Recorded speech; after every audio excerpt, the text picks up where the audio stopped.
Chapter 9 exercise number 9.2। आज हम question number 8 discuss करेंगे।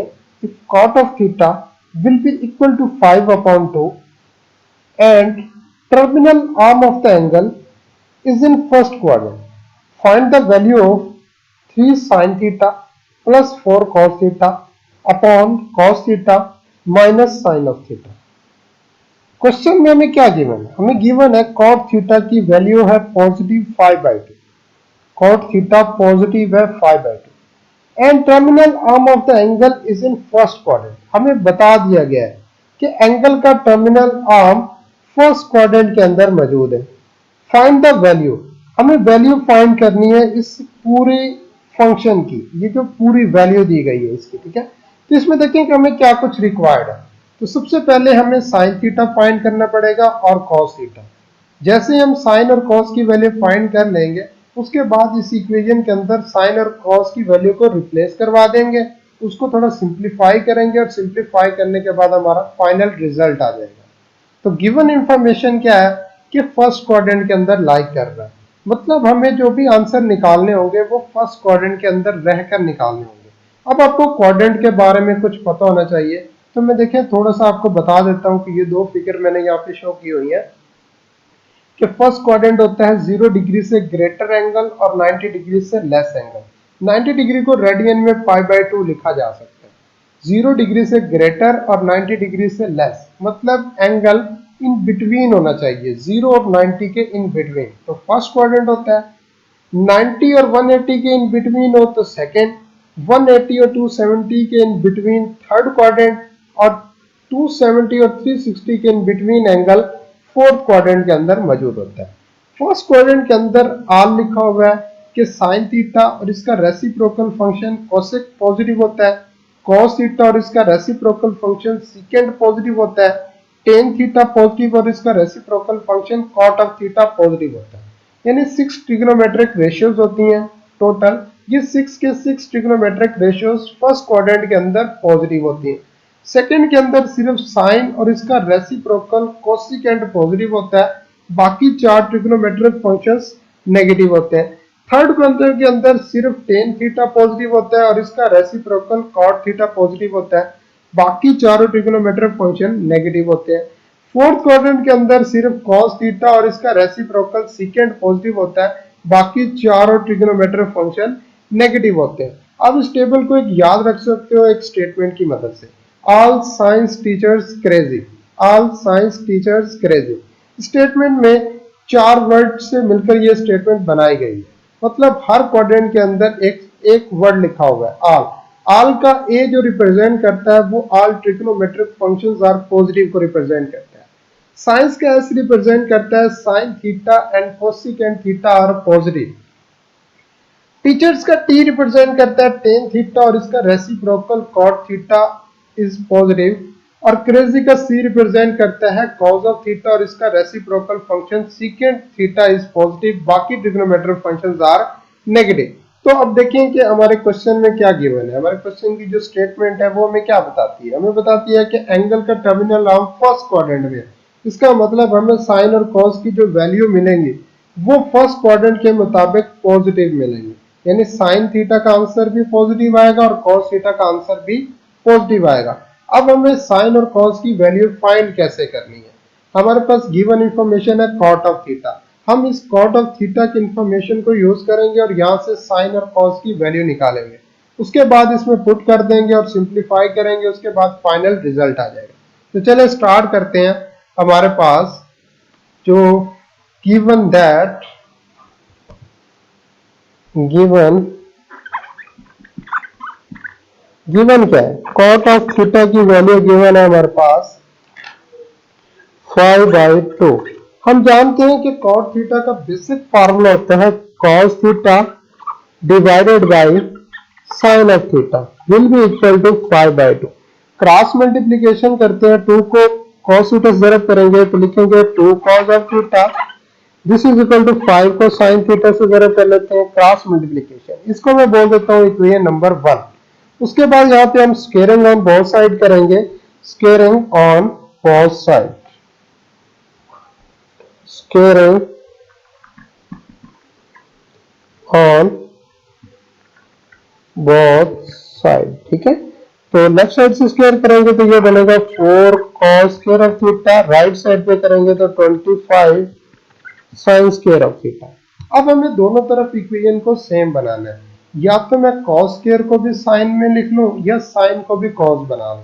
जब तक मैं दोनों को सेम नहीं बनाऊंगा मैं इस इक्वेशन को सॉल्व नहीं कर पाऊंगा।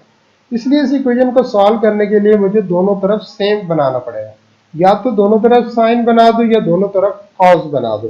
तो उसको बनाने के लिए मैं एक फंडामेंटल आइडेंटिटी का इस्तेमाल करता हूँ। फंडामेंटल आइडेंटिटी क्या है मेरे पास कि sine square of theta plus cos square of theta बराबर होता है 1 के।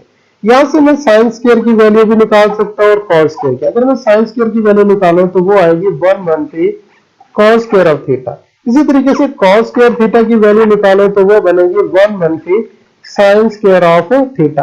तो यहां से देखिए मेरे पास cos की वैल्यू भी आ गई और sin की।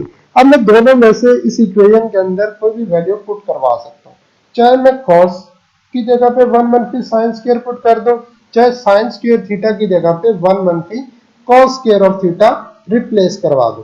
ठीक है, तो यहाँ पे दोनों में से किसी एक को करना है, दोनों को इकट्ठा नहीं कर सकते। ठीक है, तो मैं क्या करता हूँ साइन स्क्वायर की जगह पे पुट करवा देता हूँ 1/3 cos स्क्वायर थीटा। तो यहाँ देखें ये 4 cos square theta as it is, और यहाँ पे देखिए 25 तो बाहर आ गया और साइन स्क्वायर की जगह पे पुट हो गया 1/3 cos स्क्वायर ऑफ थीटा।